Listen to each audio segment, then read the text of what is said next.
Russia. This is an area that kind of hits a little bit home. Scott, if I could get you to join me, that'd be great. So one of the things that I would tell you about Russia, one is I served in the United States Marine Corps. Is there any other that are veterans that are here or any active duty currently? Yeah, so a good majority of us. Yeah, appreciate everybody. So Andrew, he's at college at Bowling Green State University, and he's actually in what is called the MEPS process to go as a reservist and serve at the 180th Air National Guard Air Wing, and he would like to serve out there in the reserves and serve in the security forces is what his hope is. So we've got a little bit of a process to go through to get through MEPS, but you know, with what's happening in Russia, this has kind of been hitting home because Andrew's like, you know, I'm not real confident in our current leadership, and I see what's happening overseas. You know, I don't know if I want to go and serve and things like that. So it's something that hits home, and the reason I asked Scott to come up here is Scott has served, I think you served in 2 tours, and also currently still a major in the Army. So for Russia, I thought I can't get another better opinion than maybe to ask you a couple of questions of somebody who actually served overseas and share a couple of different ideas. So the first question I'd have is, I know we've all seen the news. What the heck is going on?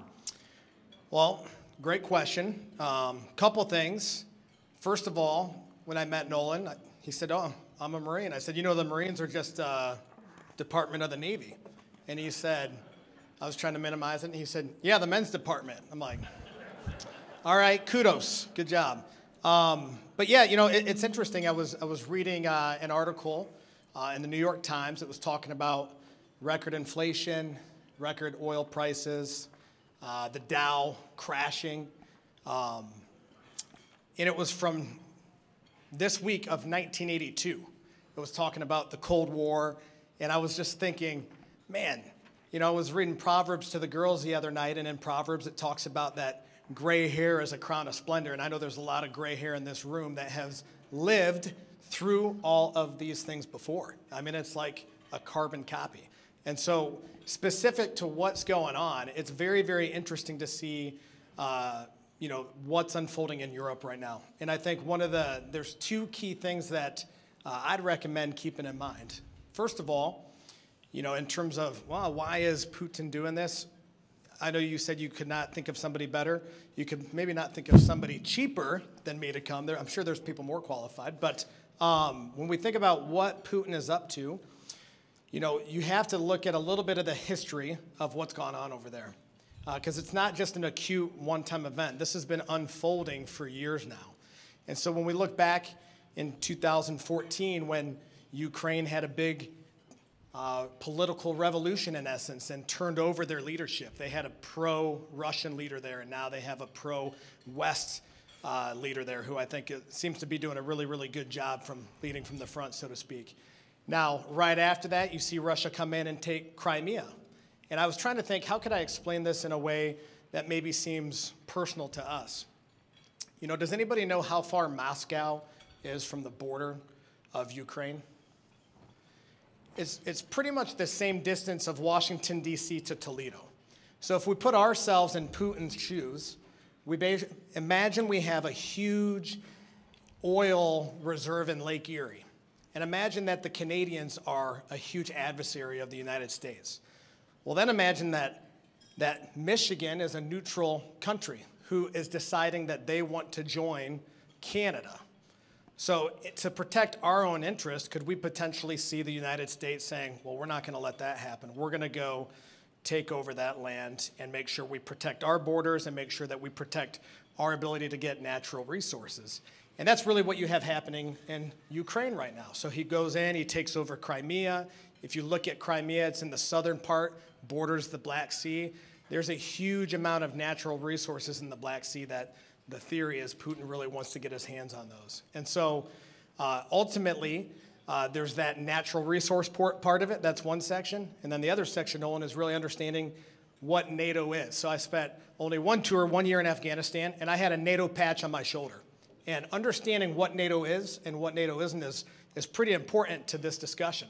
So NATO, when you think of the global war on terror, George Bush basically approached our NATO partners and he said, remember when we all signed this pact called NATO and we said an attack on one is an attack on all? Well, we just got attacked. And I'm going to war with terrorism and I expect you to be there. And I can tell you when I was overseas, I was in 3 different duty stations and I served with Italians, I served with Australians, I served under German command. So NATO is legit. NATO is an attack on one, is an attack on all. So you hear our political leaders saying that, Nolan, where they're saying, hey, we're going to do all we can to support Ukraine without boots on the ground.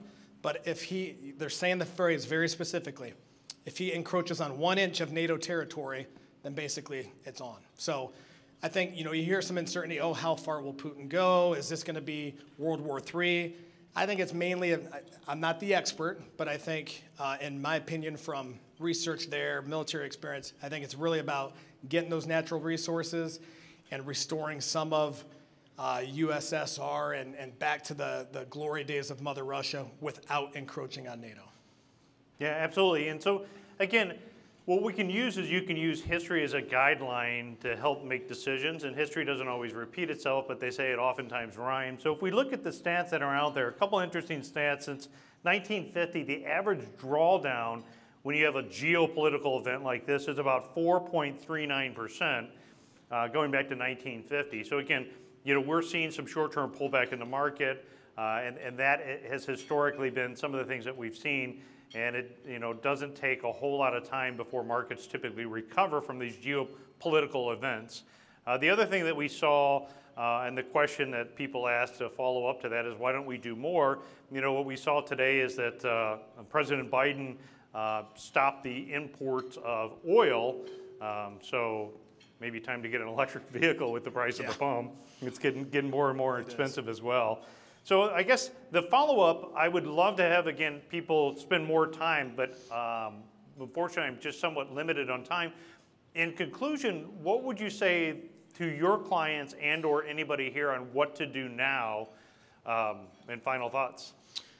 So I think from a final thoughts perspective, again, it's shockingly similar how almost identical these events are to headlines from 40 years ago. And so a lot of the outcome is happening. And so we were meeting with some folks earlier today even and talking through how this is why it's so important where we have a proper allocation of our assets and we have the right amount of safe money set aside that I can endure the short-term issues. And like we talked about earlier, there's much more than just this going on. We had a great year in the markets last year, and it's natural for markets to regress to their long-term average, the mean regression, as they would say. So, I think to expect that even if this year was somewhat flat or even down a little bit would just be part of a normal, healthy market without some of these other issues going on. But we know that the markets react to news, and news is unpredictable, so we shouldn't be reacting to markets. We should be proactively acting against a plan. So that's how I would wrap up with it. So I think that's correct. People will wait until something happens and try to react, but the market is forward thinking. So a lot of these things are already built into prices. So again, that's why I was saying with Rob Swan, we were looking at rising interest rates last summer because we knew at some point that had to happen. Looking ahead and making decisions is kind of the best way to look at the plan and just realize that, again, whether it's you're working with me or Scott or any one of the other team members, you have a plan in place and to stick with the plan for the long term. So Scott will be available. He'll be, again, during the concert, we'll step outside and answer any questions that you have. And thank you for your service, and I appreciate you. Thanks. And thanks for the feedback. Appreciate it. Yeah. Thanks.